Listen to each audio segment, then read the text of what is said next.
Alright, in this video we're going to be going over problem set 4 and how to solve each question. So in question 1 it says the combustion of a 4.325 gram sample of an organic compound gave 13.91 grams of CO2 and 4.76 grams of water, and we're asked to calculate the percent composition of the compound. So I would say a good place to start here is to look at what they're asking for. So they're asking for percent of carbon, percent of hydrogen. So then we have to look in our question and see which compounds contain carbon and hydrogen. So in this case, we have 13.91 grams of CO2, and CO2 contains carbon. So we want to start there when finding percent of carbon. Likewise, for percent of hydrogen, we have 4.76 grams of water. And that contains hydrogen, so that's a good place to start to find the percent composition of hydrogen. So let's start with carbon. This is going to rely a lot on stoichiometry. So we have 13.91 grams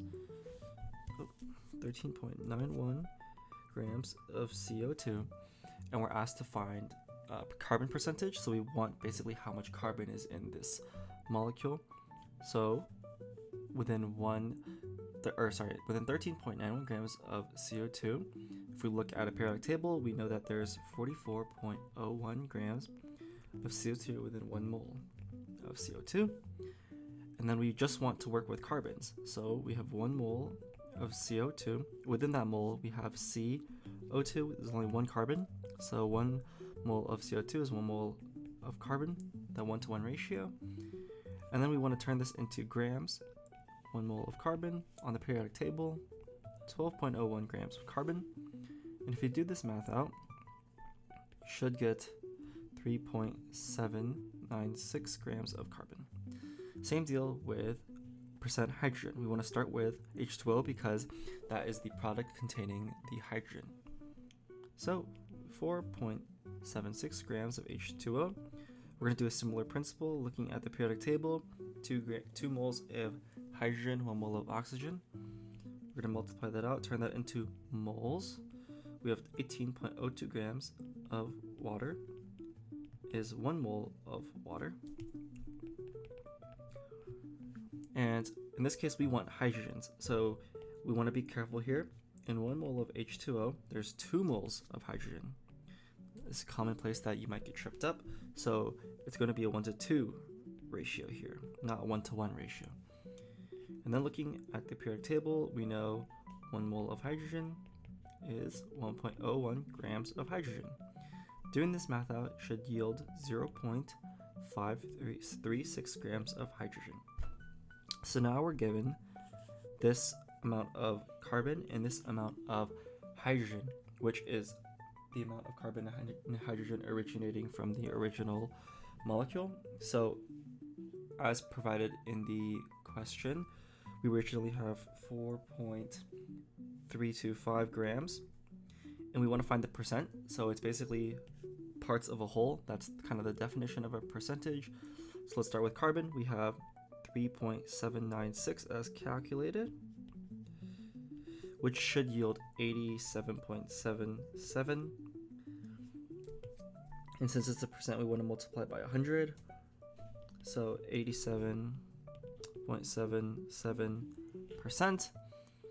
And for the hydrogen, it's going to be 0.536 grams over the total 4.325 grams, which should give 12.34%. 12.34%. So one of the common issues with this problem that were commonly brought up is that people were rounding their numbers way too early. I highly recommend carrying through the full number as given in your calculator, as to not possibly have any rounding issues and giving a percentage that doesn't necessarily add up to 100% or a percent that you want to have, right? So question 1 is done. Let's look at question 2. What is the empirical formula for this compound? Show your work to receive credit. Okay, so we're not quite given, or we are given the percentages of carbon and hydrogen, and we're asked to find a empirical formula. So in order to do this, whenever you see empirical formula, there's a little jingle I like to tell myself and have found to be very effective. It goes a little something like this. Percent to mass, mass to moles, divide by small, multiply to a whole. So basically that kind of walks you through the steps of how to generate an empirical formula. So within the jingle, percent to mass, that's your first step, and we're given the percentages, right? We have 87.77% and 12.34%. And we can kind of assume that we have a 100 gram sample just for simplicity's sake.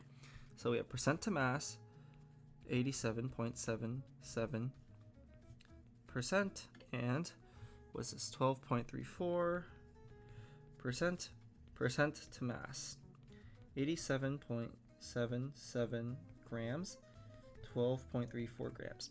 Okay, percent to mass. Next part of the jingle is mass to moles. So we got basically a unit conversion, looking at the periodic table, and we're going to convert these to moles. And this will give us 12.01 grams of carbon is 1 mole of carbon. Same thing down here, 1.01 grams of hydrogen is 1 mole of hydrogen. And then if we calculate this out, it should give 7.308 up here moles of carbon, and this one is 12.22 moles of hydrogen. So we have this part of the jingle done. We have percent to mass, mass to moles, and now the next part, divide by small. If we look at these two numbers, which one is the smallest? We have 7.3 and 12.2. Obviously, we're going to divide by 7.3. 12.22. So we have divide by small, and then we get our values here. We have 1 here, 1 mole of carbon, and then, oh, my apologies, I divided this by the wrong number, 7.308. And this should be 1.67 moles. And then the last part is multiply till whole. Basically, we can't have a empirical formula with fractional or decimal atom amounts. That just doesn't make sense. So we want to multiply till whole, and I kind of just like doing guessing and checking, or like that kind of works out for me. So if I multiply everything by 1, we just get the same thing. That doesn't really make sense. If we multiply everything by 2, the amounts of hydrogen is still going to be a decimal number. That doesn't make sense. If we multiply by 3, however, we get 3 moles of carbon, and this turns into 5 moles of hydrogen. So we've multiplied till whole. So now we have the moles of carbon and moles of hydrogen, and that gives us the empirical formula C3H5, right? Percent to mass, mass to moles, divide by small, multiply till whole. If you can get that in your head, you'll be able to solve these empirical formula questions. Awesome. So now let's look at question number 3.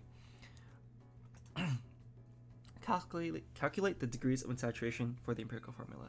So we're given the empirical formula is C3H5, and this basically is, do you remember the formula for how to calculate degrees of unsaturation or not?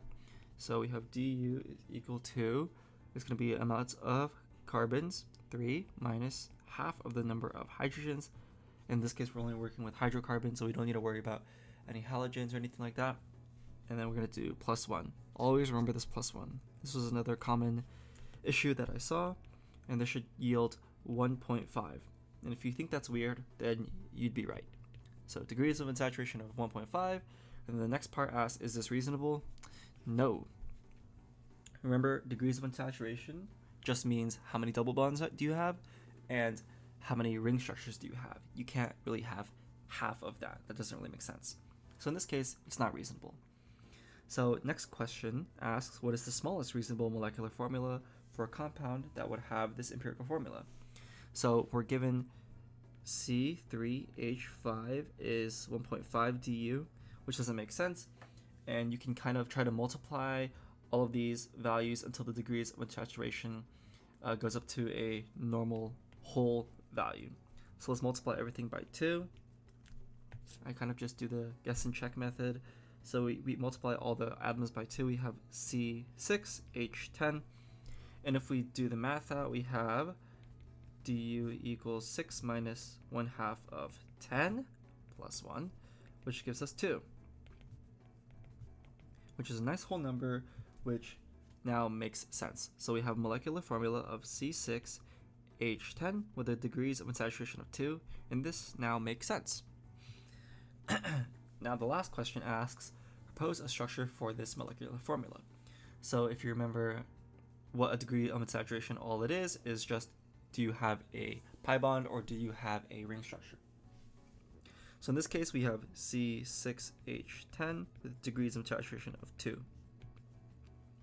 So we know we're going to be working with hydrocarbons, and this is kind of up to you guys. What do you guys want to make as a structure? Because there are multiple correct answers.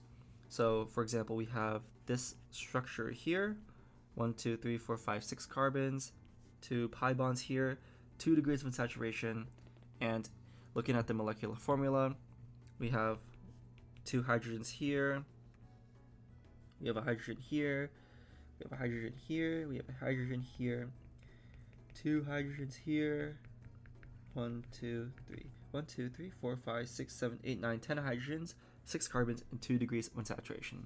So this is a reasonable structure. Additionally, we also have this structure. Remember, since we could have rings, this would also be a reasonable structure, and many more structures as well. It's kind of up to you guys. All right, thank you.